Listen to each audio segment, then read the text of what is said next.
Beginning on Daf Mesechtes Kidushin Daf Yud Gimel, begin 12 lines up in the bottom of the Yom Daf Yud Beis, where the Gemara continues with this discussion about like a shtika kaidah, like being quiet. Is that like admitting regarding the halacha of Kidushin? And that's the Gemara's finishing up the conversation from yesterday. Some discussing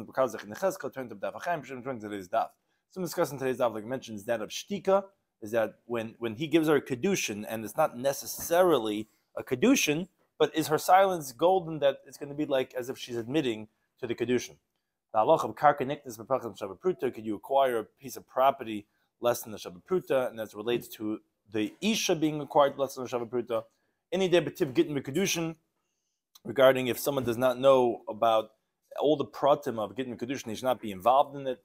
Shibudu deraisa, the Gemara gets into the conversation regarding what type of shibudim of liens do we say are biblical or not. Koil, when word gets out, how that has halachic implications. And misa sabal, regarding when the husband passes away, that's going to free the woman to be able to get married to someone else. And where do we know that from? So begin the current daf, in the bottom of Yud Beis and Beis, 12 lines up at the bottom of the Yamid, the Gemara says the following story. Hahu Gavra. The Gemara was saying a few Hahu Gavras. The Gemara says another story. Hu Gavra the Kodesh B'tzivsa Da'asa. He took a bundle of myrtles, of hadassim, and he went and engaged the girl with this bundle. So Amrulay, they said to him, well, let's Shabbat Pruta, but it doesn't have the value of a Pruta. So Amrullah, he said to them, no problem, Tiktish ba'ar bezuzid isba. Said there's actually bundled into there, that bundle of hadassim, look at it closely, it's wrapped inside of it 4 zuzim. So Shakalta, in other words, she doesn't mean she took it because she already had it. She held on to it and she didn't throw it away. Vishtakan, she was quiet. Some Rabbi says the halacha is like this. Her silence was after the money was given. In other words, when she took this myrtles originally, the money was inside. She didn't know about it. Then when she found that afterwards and she was quiet, any silence that's after the money was given, lav kumhi, is nothing. Because this that she was silent was because it didn't bother her. She was saying, okay, I didn't know that originally when I accepted it. So now that she's being quiet, wouldn't retroactively, so to speak, make like a Kidushin. Her silence would not make it that as if she's being engaged with these coins that she has now inside the bundle of myrtles. No, right. Well, it wasn't going to be Toich the Yidibur. It's after they were looking at it to see if it has a Shabbat Pruta. So then he said, no problem. I have inside of it, I gave inside, there were some coins hidden inside. And so Rabbi says, that's nothing. He says, where do I know that being quiet after the money was given is nothing? The time like learned the Brisa. Meaning, if she would accept, he would say, I want you to be Mekadesh to me with these coins, so maybe that would be something. But being quiet afterwards doesn't show anything. What's my raya? The time like learned the Brisa. Amalav, he said to Kinsi Selazu Bibikadin.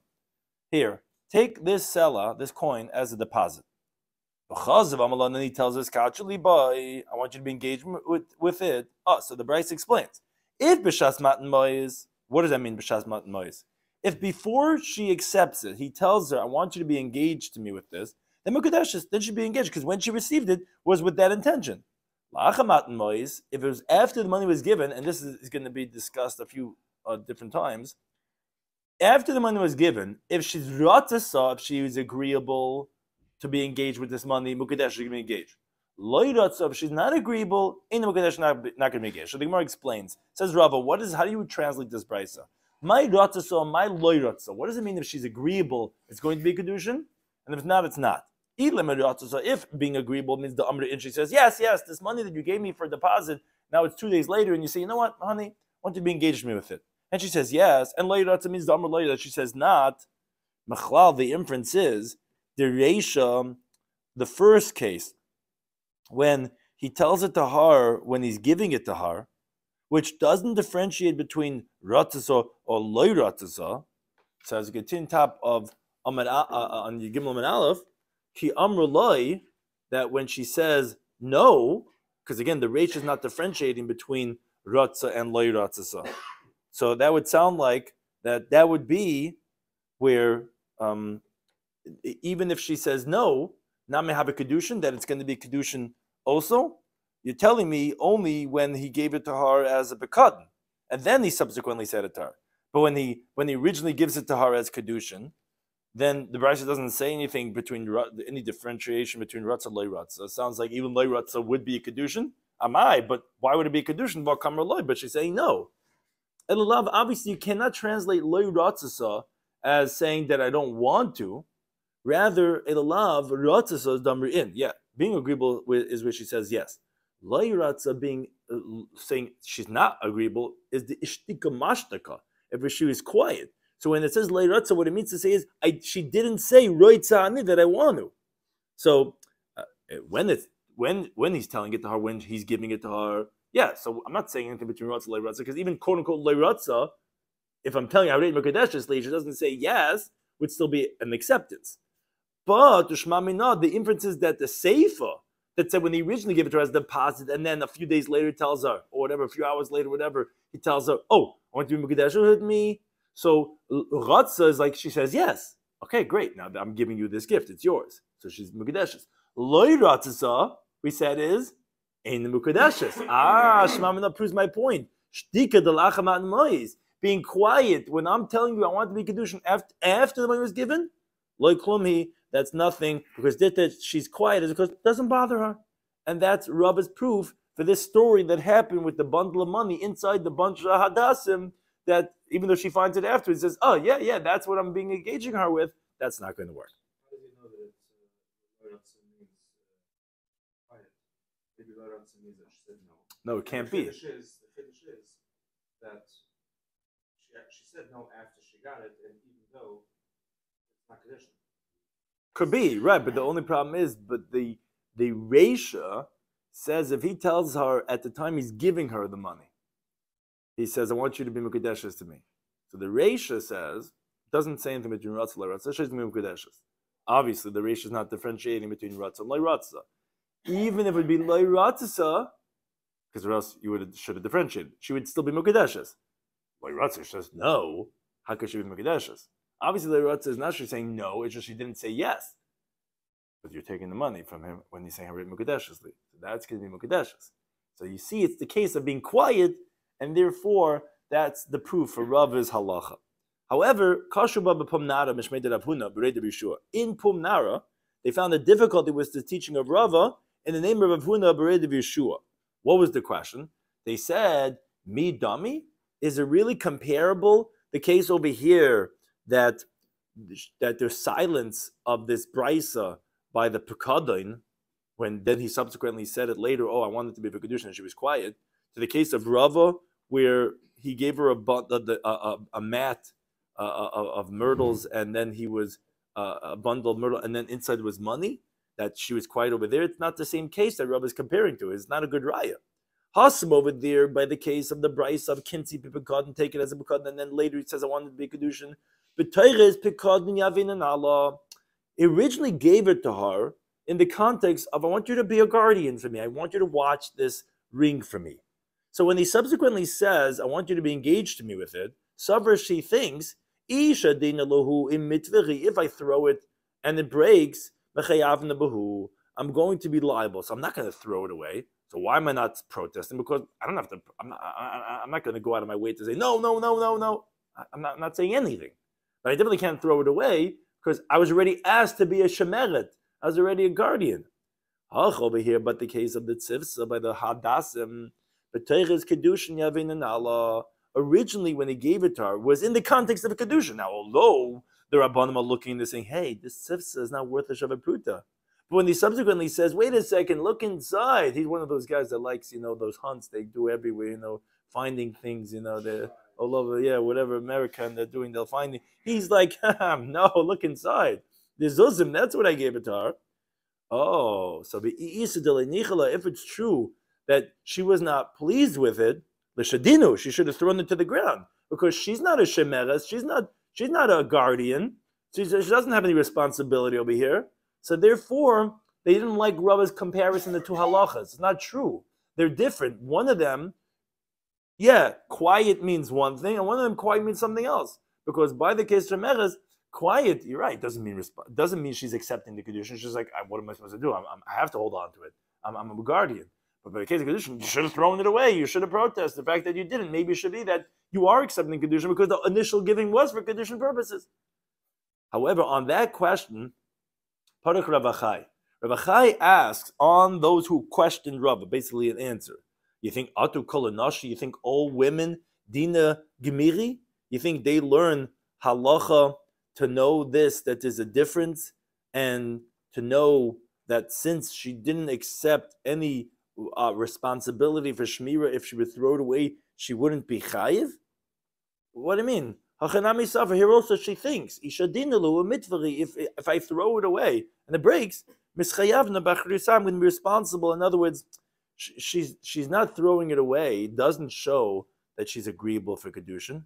She doesn't realize, she thinks that she'll also be responsible if she throws it away. So therefore, that Rava's comparison is good. You do see that the silence doesn't mean that she's accepting a Kedushin, because the fact that you're asking and saying that they're different and saying, what do you mean? There, she's a shemeres, of course. So therefore, of course, it's not going to be the being quiet that she's accepting Kidushin. Here, she should have thrown it on the ground. You're not, because she's not responsible. You didn't ask me to be a shemer, and it's not a Kidushin. It's not true. She doesn't know that. She thinks maybe she will be responsible, and because of that, that's why she's not throwing it. So he basically is saying that Rabbi's comparison is good, and he could prove that shtika la'achamaisa is not going to be considered as a valid Kidushin, even though there was money inside of it. Now the Gemara says, "Shalacha Rav Acha bar Rav l'kamei Ravina." He asked this shayla, "Kai gav the mai? What's the halacha in such a case?" So Shalach he sent him a nan lo shmil on Hadar Rav Huna b'Rei Yeshua. We didn't hear this teaching of Rav Huna b'Rei Yeshua, meaning he didn't tell us this, and no one else told us in his name, which he found Rav is teaching difficult. The comparison of the case of the Bryce. In other words, essentially, Rav Huna was trying to say that no, it should be a Kedushin. She's not. Why is she being quiet? Why is she not throwing it away? Must be because she's accepting Kedushin. Oh, the case of the Bryce was different, like we said, because there she's a shemeres. But Atun Nishmelechu, you heard this teaching, Rav Huna, you have to be concerned for it, and therefore you have to be concerned that maybe it is Kedushin, and therefore you should require a get for the story, for the hidden coins that were inside, that maybe once she found out and she was quiet, maybe that was an acceptance, ex post facto, that she's responsible and she's accepting as a Kedushin. I mean, not out responsibility, but because she's accepting Kidushin. Now, the Gemara continues with another story about not specifically consenting to the Kidushin, which continues on the same theme. There's a certain woman that have a komezabna varshache. She was selling varshache. Now, it sounds like something like a knish or something, but it's not. It's like on the side of the Gemara, they bring it's like bundles of silk, or silk ribbons, whatever it is. Now, asahu gavra, and there was a certain person, and he grabbed a ribbon away from this lady who's selling ribbons. So Amr, petty thief. Amr, she says to him, Havanali, give it back to me. Amr said to her, if I give it to you, will you be engaged to me? So Kalte Vishtika, she took it and she was quiet. Amr Nachman, he says, she could say, yes, Shakli, I took it, but Vididi Shakli, I took my own. Also a classic phrase. Yeah, I took it, but it's mine. So therefore, she's not engaged to him. However, Rav asked Rav Nachman, there's a brayso that says Kidsha begezel. If he engaged her in gezel, meaning gezel is when you rob, that you don't give any money, or b'chamas. Chamas is it's extortion, meaning you do give money, but the owner really wasn't agreeable to ever sell it. So it's a type of thievery. Ubegeneva and stealing from theft. This is the question we're going to ask from.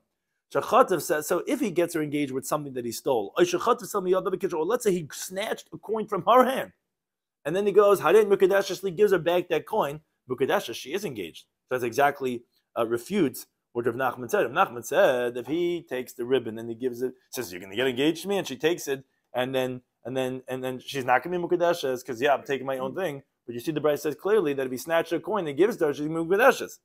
Says no, there's a difference. Why? There is talking about where they had already been speaking about, and she was in agreement to get engaged. There, if she's quiet, is because she's really agreeable. That's why she's mukadeshes. But stam a guy walking on the street grabs away a silk ribbon and he says, "Oh, you'll be engagement." She snatches it back. Right? It doesn't mean that she's accepting a kedushin from him. And says Reb Nachman, Umena Teimram. For where do you know the Shanilon that there's a difference between shadach and loy shadach?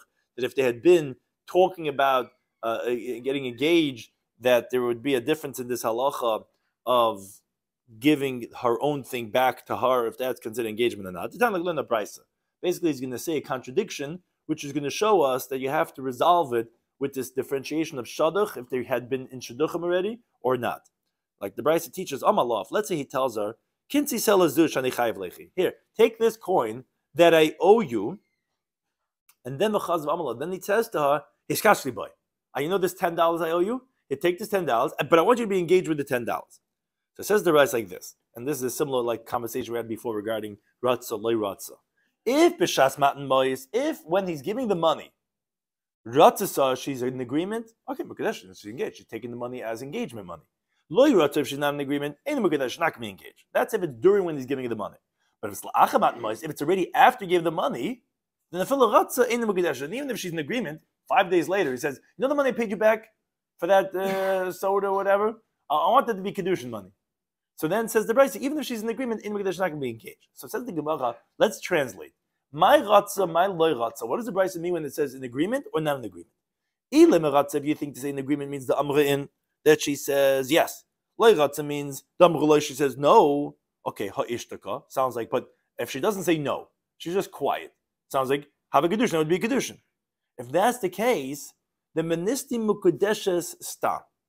Then you don't have to start differentiating and say, oh, when she says yes, when she says no, because even little children know that a woman who says no is no. So you should just say, she's engaged. Ki hasam, just like we said on the previous daf, that we said that when he gives it to her as a pekadon, we said, but if he tells her at the time of the giving of the money that he's giving it to her for Kidushin, she's going to be engaged. We didn't say, Ratza, Loi Ratza. Of course, if she says no, it's going to be no. But there we said Loi Ratza actually meant being quiet, so that's why we only said Mukadeshes in the case of the Reisha. Because if she's quiet, but of course she says no is no. So you can't say, in this Brisa that we're quoting now, would mean that Loi Ratza means to say no, because then I don't have to say no. Just like in that other Brisa, that halacha, we didn't say no. No is no, of course. Ella, obviously you have to translate like this. Ratza in agreement is the Amr, and she says yes. Loi Ratza not in agreement doesn't. It just means the ishtika. She was quiet and she received it. And even so, Bukatani the Bryce is teaching us that that he says, take this money that I owe you, and then he says, oh, but be engaged to me. And if it's at the time of the giving of the money, it's saying the Einim Mukadeshes, if she's quiet, she's not going to be engaged. My timer, what's the reason? Because maybe she could say, yes, in Shakli, yes, I'm taking it, but the D Shakli, I'm taking my own thing. So that's during when the money was given. If during the money is given, he owes her $10, and as he's giving her the money, he says, Shirley, this $10 that I owe you, I want it to be Kidushin money. And she's Loi Ratza. Now, what does Loi Ratza mean? She's quiet, doesn't say anything. She smiles, Shirley takes the $10. Says the Brisa, she's not going to be engaged. Why not? Because this is my money that you owe me. Now Rashi explains, when it's after the money was given, then even if quote unquote Ratza, where she says yes, she's not going to be engaged, because originally when he gave it to her was for the debt. When she subsequently says yes, he's not giving her anything right now. So that was the case of the Brisa. Now, concludes Rav Nachman that how do I know to make a differentiation between if they were in Shidduchim or not? Because I have a contradiction, because of Elakasha. What do you do with the halacha of Hachta Kitcha Begezla B'chamas Begeneva that we mentioned before? If let's say he gets her engaged with some mafia guy, he takes stolen money or whatever. And we said one of the cases was he snatches a coin from Harmon Kitchen and he gives her to Kidushin Mukadesh engaged. What do you mean she's engaged? But Hadidi Shakli, why is she engaged? Obviously, that the second teaching is the shadduch. They were in shadduchim already. They're in shadduchim, and she doesn't say anything after he snatches it from her, and she smiles when he gives it to her, is because she's agreeing and she's in acceptance of that. The first brisa that said that when she's loy ratza, which we explained, must mean not that she's saying no, because then we wouldn't say that, we'd just say mukadesh. It must mean that she's being quiet, and even so she's not going to be engaged. Why not? It's because the loy shadduch, they were not in shadduchim, and he's giving it to her, it's her money. There's two ways of her money, either because of debt that he owes her, or because he took it from her and he's giving it back to her. Either way, it's really the same principle. It's hers. So is quiet going to be an acceptance? It depends if they were in shidduchim or not. If they were previously heavily, seriously dating and they were already in shidduchim with each other, and then he takes something that's hers and he gives it to her and she's quiet, then they're going to be engaged. But if not, she's not going to be engaged. And therefore the story that we said, where he just snatched it from her, Rav Nachman still stands correct. It says, it doesn't mean I'm engaged. Didishakli, because we were not in shidduchim together. When he grabs it away and gives it back to her, I guess so.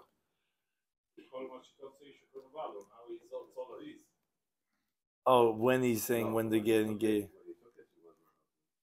Is that, yeah, you mean to say if it's going to be Kidushin, is that considered as Shabbos? Because that's a good question. In the way he's circumventing ways. Yeah, that's a good question. Right. I mean, it sounds like when you're paying back the debt and you can get engaged with that, you're paying back the debt. That's a good question. Or that's or not. You can never return that anymore because you already used that for your own Kidushin to her, and now there's no more woman to give back to because you whatever you own. That's a good question. So now the Gemara continues with the Kidushin of Kesef, and the Gemara tells us it really is in context of the following narrative. Kinach nafshe de Rabasi. When Rabasi passed away, Ailu Rabbanon l'nektoninu l'shmaitze. So it's not a new thing. You know, people they try to gather all the teachings from the Rebbe, the Rosh Hashiva, the Ruv that passed away, and they try to. So they gather into Beis Medrash, and they said whoever heard a new shmua from the Rebbe Rabasi should say it by to all the different colleagues, so that we can put it together, that we shouldn't forget his teachings, make a Sefer Zikar and mold the teaching of Rabasi. So one of the rabbis spoke up, Rabbi Yaakov Shmei, his name was Rabbi Yaakov. He says, Hocham Rabasi, I have a teaching from Rabasi. He said over Omer Mani. Kashem, you see like a teaching, it doesn't mean have to be in your own Kidushin. He's saying over the name of Ramani. Just like a woman cannot be acquired less than the Pruta, that was the halacha of our Mishnah opening of Kinyan Kesef. That's why the Gemara is bringing this in over here, where it's going to get into all different teachings because of this narrative of Rabasi passing away. So too, property cannot be acquired with something worth less than a pruta. So normally they said to him, but Tanya will in the Bryce that says, even though a woman cannot be acquired less than a pruta, karka niknis b'shav pruta. The Bryce clearly contradicts it and says that the property could be acquired with less than the value of a pruta. So Malay said to him, Kitanya, when did that Bryce talk about is b'chalipin? Is a different kinyan of transfer. It's time like learn the Brisa. Kinyan b'kli, yes, you could make a kinyan with a vessel of chalipin, if it's not worth a pruta. But if you're coming from the kinyan of kesef, that would require a kinyan of a shava pruta. And to discuss, even though really it's the other way around, really we know Isha from Sada. Why would you say Sada from Isha? So either because they could, maybe you know Isha from somewhere else, or because actually we say the simpler halacha, even though really you would say just like Karka is not next to Shava pruta, so too Isha is not part of Shava pruta. But the Gemara says Hadi Yasser Karmi. Then they were sitting around and they were saying about teachings of Rabasi. The following teaching: Hadam Rabbi Yehuda Mishmul. Kol she'eni de b'tiv gittin Kidushin. Whoever does not know very well the halachas of gittin Kidushin, lo yilei esek iman. He shouldn't be involved in it. On that, Rabasi, Rabbi Yechanan, a teaching of Rabasi was v'kashin la'olam. These judges who rule in regarding inyanim of arayas and they're not well versed, they're more difficult to the world. More than the generation of the flood, which was about arayas. Shenem, like it says the pasuk in Hosea. Oloi v'chachesh, swearing and denying, v'rutzayach v'gonoiv, and murder and theft, v'noif and adultery, parotzu they breached, v'damim nago, and blood have touched. It says my mashma. What do you see from over here that these judges are harsher to the world than the Deramah? Because the Matagim of Yisif, Rav Yosef was very well versed in the Aramaic translation of Nevi'im, which was translated by Yonasim and Nazil, that this Partu Dam Bedam Nago was actually talking about Eshes Ish, about adultery. We're Moldin Benin Minashei Chavrehan, that they have children from their wives, from their friends' wives. Like Rashi explains, Paratzu is like V'chein Yifritz, which was about having children there in the beginning of Sefer Shemais. Chayvin al chayvin meisifin.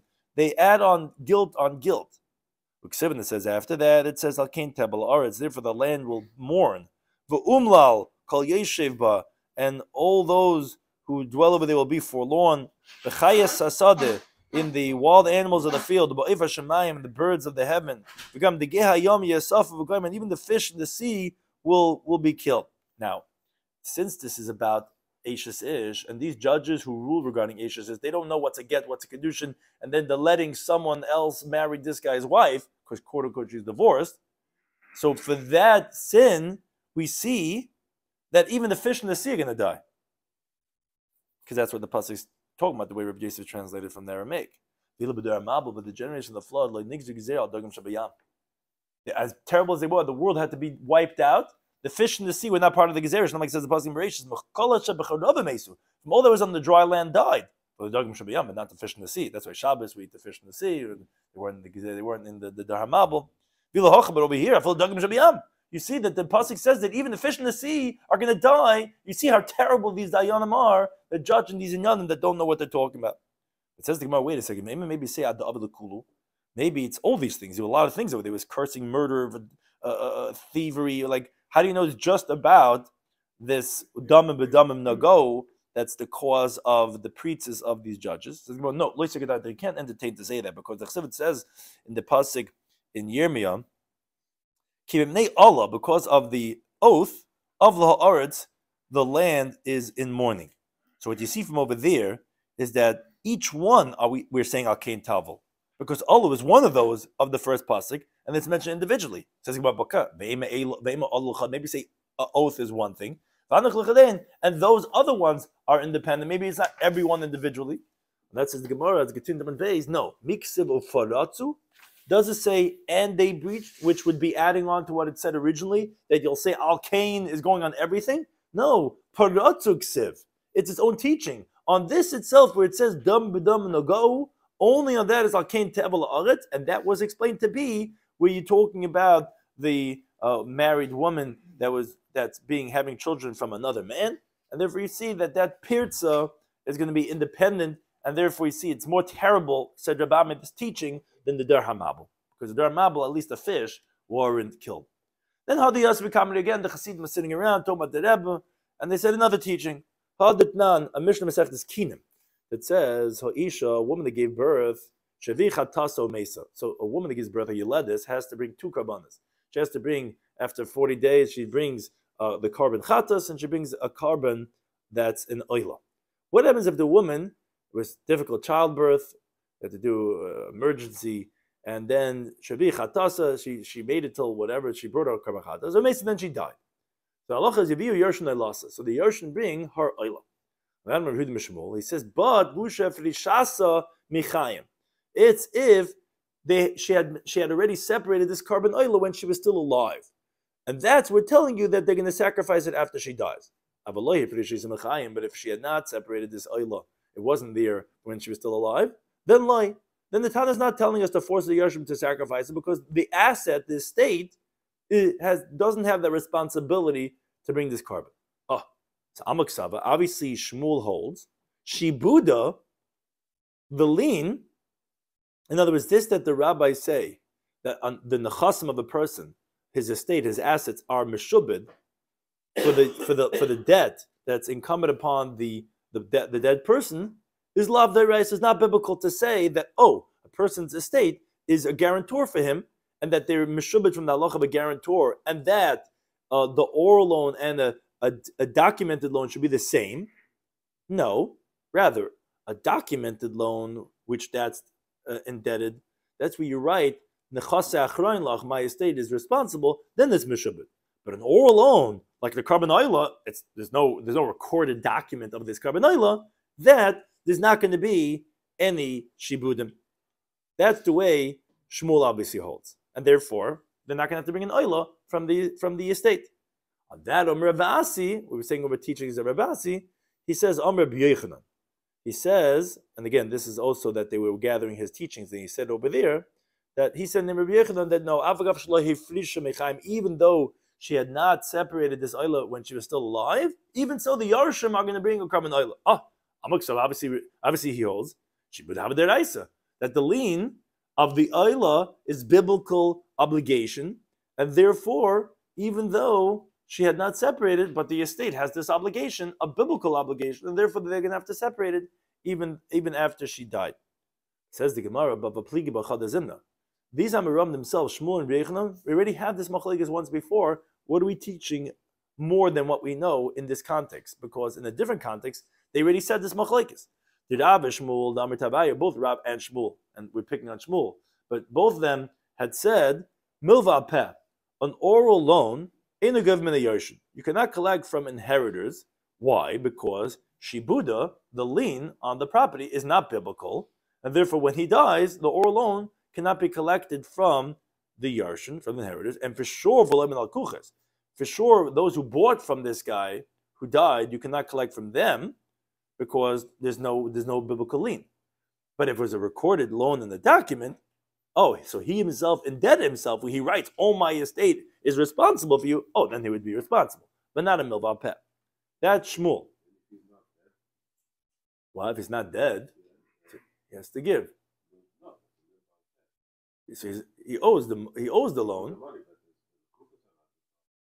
Yeah, I mean, you want to know if he's Kidushin what because he say that's the same thing as Mishabadim. If he would have no more money.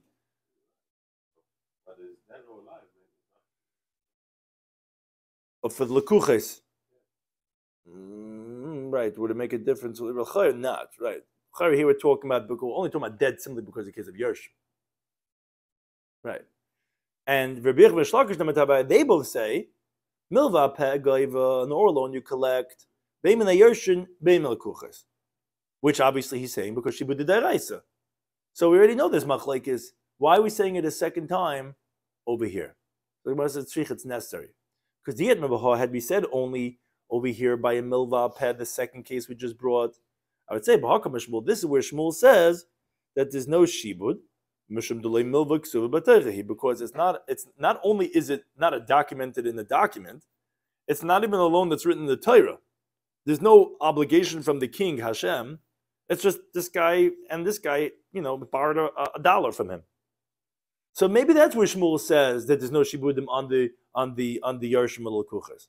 But regarding the first case of the Yelad, this woman gave birth, who she has to bring a carbon oila, where that's the king's command, I would say maybe that's more severe. It's like it's written in the Torah. It's like Milvak Suva Bishtar. I would say maybe agrees with Rabbi Shloimy that there would be shibudim, and they would have to bring the carbon oila. That's where we have to say that no. Yeshmin Baha, had we only said regarding the case of the first case of the oila, that disagreement regarding do the Yarshim have to bring it or not. I'd say Baha come Rabbi Yochanan. Maybe over there Rabbi Yochanan says that it's meshubad because the milvak suba teira. It's a loan written in the Torah, like Torah brings, like karbanos, pidnya ben, erichin. These are things that are written in the Torah. So it's kiksuv b'shtardam. It's like written in the document, and maybe that's where Rabbi Yochanan says, okay, so there's a shibud, there's a loan, a lien of bahach. But regarding the case of an oral loan, in Moed Lishma, I would say he agrees to Shmuel that no, that's not going to be a biblical shibud. Tzricha that we have to say it even by an oral loan that Rabbi Yochanan held that you would have a shibud and you'd be able to collect from the Yarshim Lekuches. Now, Amar Papa actually comes out somewhere in the middle. He says Hilchas Halacha is milva peh oral loan goyv min Yarshim, that you collect from the inheritors, but the ein the goyv min Lekuches. I mean, this machlek is milva peh when it's not a milva ksuv b'shtar. And that case, when the machlek is Shmuel and Rabbi Yochanan, so do you say the shibud deraisa or not? So if it's deraisa, you could collect from both. If it's not, then you cannot collect from either one. He says somewhere in the middle of Rav Papa. He says you could collect from the Yarshin, but you cannot collect from the Lekuches. Why? So the Gemara explains. Go from the Yarshin and collect from the Harris because shibud deraisa. Ultimately, he's paskening like Rabbi Yochanan that it is a biblical lien, and therefore you could collect from the inheritors. There's a lien on a person's property biblically that you collect from. Why can you not collect from the buyers, from the consumers? Because the less like kala, the word doesn't get out there. So this creditor has caused a loss for himself. Because even though you're right, biblically there's a lien on the guy's property, the Rabbanan made a takana for the lekech who's not going to know about this. It's an oral loan. If you make a loan, meaning the creditor should have made it in a document. It was orally. No one knows what happened when you guys went to Walmart together and he lent you $10 and you're coming after he dead says, hey, you owe me. You bought from him this pen, this Parker, whatever it's called, a Parker, whatever pen, and so give it to me. I didn't know that you. So they made a takana for the lekuches that even though the shibud deraisa, but they made a takana, and therefore that's where Papa ends up somewhere in the middle regarding this oral loan. But we had to say it 2 times because we would have made a difference maybe between the middle of ksuv b'teira, that you would have said maybe it's considered as ksuv, that's like ksuv b'shtar. This is what we have to tell you that no, they disagree in both cases. Now the Gemara continues our look at the Mishnah. We're moving to the next part of the Mishnah. We had said Isha Niknis, a woman's acquired b'sholish drachim, and then we said the other way, b'koines atzma, she acquires herself back in 2 ways. Beget of misabal, with a divorce document and the death of the husband. So the Gemara explains the source how we know this. Bishlam again, we understand the get the chsibit says a passing in the Teira, in the bottom. He writes for her a book of severance, and it says and then she goes to another man. Obviously, the get is not stam a ceremony; it's what permits her to go and marry someone else. But when the husband dies, we do know that permits her to marry someone else. Maybe this is forever. Maybe this relationship keeps her tied forever. Like Tesa brings, we have sometimes that we see that marriage to someone is an eternal thing because you can't marry that guy's father for the rest of for eternity. So maybe when the husband dies, it doesn't make you're forever his wife. Says the Gemara Svarhu, it's logic. Who astra, but who sharta? This man is who made her forbidden to everyone else, and now when he's not in the world anymore, and he takes leave from her, so they were connected. Now they're not anymore. He permits her to marry someone else. Says the Gemara, I ba'arayis, which was the case we just mentioned. But you have, let's say, his father's wife, or daughter-in-law, or Esha Sachi Aviv, his uncle's wife, whatever it is. The Asaluhu, when you get engaged to the husband, those relatives become forbidden. When the husband dies, it's not permitted. It's forbidden to those relatives forever. So maybe you say over here also. So the Gemara goes through a few interesting approaches to try to prove this point. When the husband dies, just interestingly, we assume it's so forgiven. No, maybe it would be forever, this bond, till death do us part, however that you translate that. There's no, even after death, still married. So the Gemara says, maybe you could prove him like this. The Torah says, Yavama that does not have any children, the halacha is asura. She's not allowed to get married to anyone else because she's connected to the Yava. Hayesh labanim, but if she has children and her husband died, muteres. That means to say she's permitted to other people. So you see, the husband death permits her. Says the Gemara, that's not a raya. Maybe I'll tell you, ein labanim. If she has no children, asur la'alma v'shal yavim. She's permitted to everyone else, but she's permitted to the brother-in-law.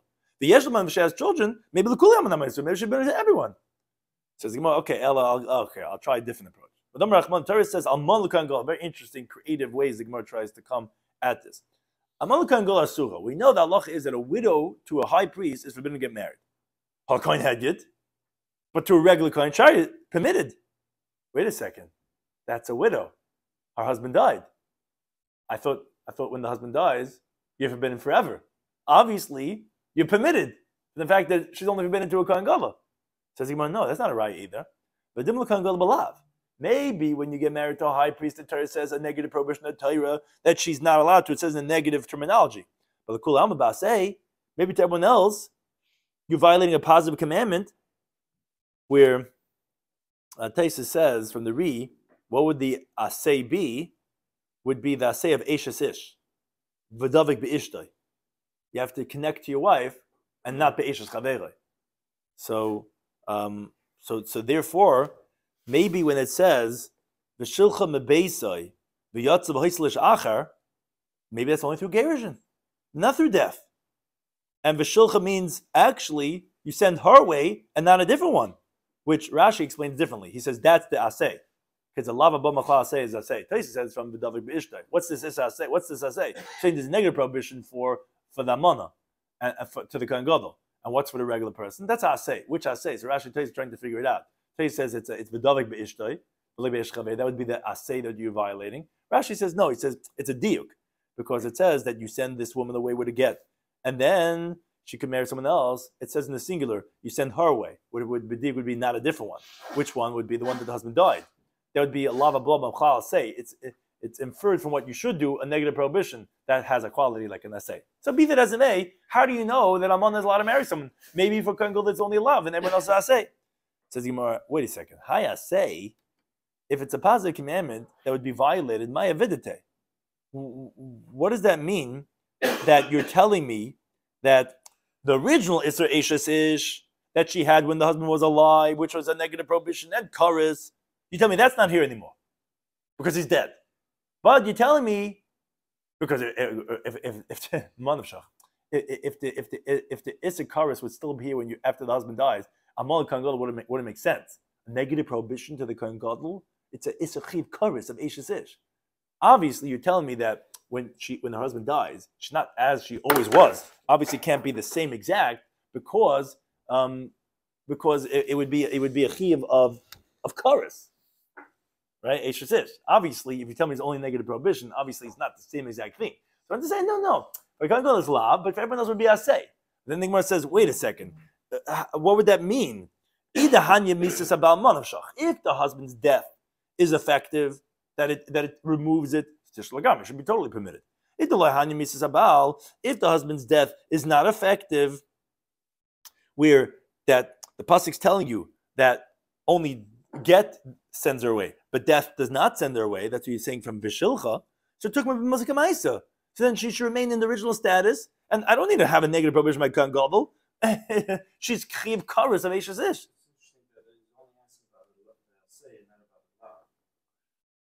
Well, I mean that's only because we're interpreting the lav that there is because it's only based on the Isra Asay, meaning we usually understand the lav because we know there's no Isra of Eishes Ish. What? Yeah, it's the same question. It's only because we have to say that there's an Isra Asay because we're really talking about everyone else now. We're talking about a regular woman, the husband dies, what's her status with everyone else? So always Isra Asay. And therefore we say that the lav is, but in the Chanami, that's the same question really. So obviously, Misa would permit. So therefore, this would be a great source for knowing that when, it's just interesting, that concept, when the husband dies, how do we know the woman's allowed to marry someone else? The Gemara is saying, you know it from the fact that Amana Kohen Gadol is forbidden with a lav, must be that everyone else is permitted, because it would be a naseh, it wouldn't make sense. Because what happens when the husband dies? She's permitted, then it's totally permitted. Forbidden, so then totally forbidden. So what would be the lav to the Kohen Gadol? Obviously, you're permitted a regular woman. But the Kohen Gadol, it's forbidden as a lav. The Gemara actually doesn't like it. It says not true. Allah malai, why can't you say what we're proposing, that to say that for the Kohen Gadol is a lav, and every other man would be an Isra Aseh? Because I could tell you, afikse, when the husband dies, it removes mimisa, meaning from a chiv and misa bezdin, for this woman being intimate with another man, vo'akim to Allah say, and it makes it into a positive commandment. But you were asking me before saying, what do you mean? Adi Adanain? No, it's not black and white. I could show you a precedent of this by karbanos that became invalidated. What's the halacha over there? The mikar originally, before you redeemed it, isbu me'ilah. The halacha is that something that's hekdesh, there would be misappropriation. Basich begiza, and it's forbidden to shear the wool, shear as in EA, not to go and cut off the wool, vavaida, or working it. Now that's before it's redeemed. Perikinu, when you redeem it, so me'ilah less, but there's no me'ilah. In other words, you're allowed to eat it, you're allowed to have any benefit from it. But begiza vavaida asiri, it's still forbidden for the wool to be shorn and to do work with it, as the Gemara says in Mechayz Daf Tezvav Medav, where it says tizbach, you can slaughter it, but you can't cut the wool. Basar, you could eat the meat, but you can't take the milk, as the Gemara says in Psalm Kidushin, after it's redeemed, is what the pasuk is talking about. So you see that it's a partial heter. So I could say the same thing over here. So when the husband dies, there's no mechiv kares, But there is a saseh, and Amal Kano would be a little more severe, has love. So you have no raya that the woman is going to be totally committed when the husband dies. So the Gemara falls off of it also. The Gemara says, Ella, you're right. So what you have to say is from a different source. What's the source? But the pasuk says Devarim. So interesting, creative. So we have to come to a different pasuk. It says Pen Yomas b'Machama when it talks about the person who should not be fighting the war. It says that a guy who's just getting married says he should go home. Why? Because Pen Yomas b'Machama, he might die in war. And another man is going to take her, and it's going to be too much for him, whatever. So therefore, he shouldn't be fighting. Oh, you see, dying allows the woman to marry someone else. That Maskeh Rav Shisha Redavidi says, wait a second. Amo, I could say, man acher, who's the other man that will take her? Maybe that's a yavam. You remember Raya, that a regular woman that dies, that's only by case of yavam. Maybe that's the case. So Amar Rav Ashi says, no. Base truth is, there's two answers to your question. First of all, the yavam lo yikri acher. The yavam is not called another one, which Trace discusses elsewhere. We do find Daf Yud that's when it's for many people. But if he's the only guy, we're not going to call him an acher, another person. But more, there's a pasuk in Devarim that says a different source. It says that the later man is going to hate her, and he's going to write her a book of severance. Or if the last guy is going to die. So the pasuk is comparing death to divorce. Gerushin, just like divorce, Shadia Begemedes, it permits her and it totally lets her go marry someone else. So to death, Shadia Begemedes, it also permits and it finishes off the deal, and therefore it's not going to be partial. So those are really the two sources for this halacha. How do we know? So interesting. If someone's going to ask you, you can ask someone on Shabbos a trivia. How do you know when a husband dies that the woman's permitted to marry someone else? He said, what do you mean? The husband's dead. So what? Who said? He said, when he's dead. He said, but I could show you Eishes Achim, I could show you all these different cases. Even the guy died, you see that the Issa that קידושין is still there. So how do you know? How do you know the way it's permitted? So it's two sources. Either because we said, it says, Pen Yomas b'Machama v'Isha Acher Yikachena, and it can't be Yavam because we said Yavam is not called Acher. Or we know from the pasuk where it compares the Snei Isha Acher b'Chasam v'Seva Krisa Oikiyam as Isha Acheren. Pasuk compares Gerushin to Misa, just like Gerushin is complete, so too is Misa. And Rashi just says one final point. He says, why didn't you learn it out from the simple understanding of the pasuk that says afterwards? It says, L'yuchel ba'alaha rishon. It says that the first husband cannot remarry the woman he divorced when she's widowed from her second husband. I mean, the Issa Machzik Rishasa is only when you're allowed to remarry your ex. But if she married someone else in between, you're not allowed to remarry her. So why don't you say, but that means to say, but to someone else would be permitted. It says he cannot remarry her. But it sounds like that once he dies, someone else could marry her. Says Rashi, no, because then you could ask, like we said before, that you could say maybe for this person it's a law for the husband. But for everyone else, once she married someone else and the husband, that would be an asay. So again, it just wouldn't be a raya. Salk upon the sources either from Isha Chikacheno or from that we compare it to get, that's Goimer, B'Sharya, so too would be the Misabah. Thank you to any time for hosting us.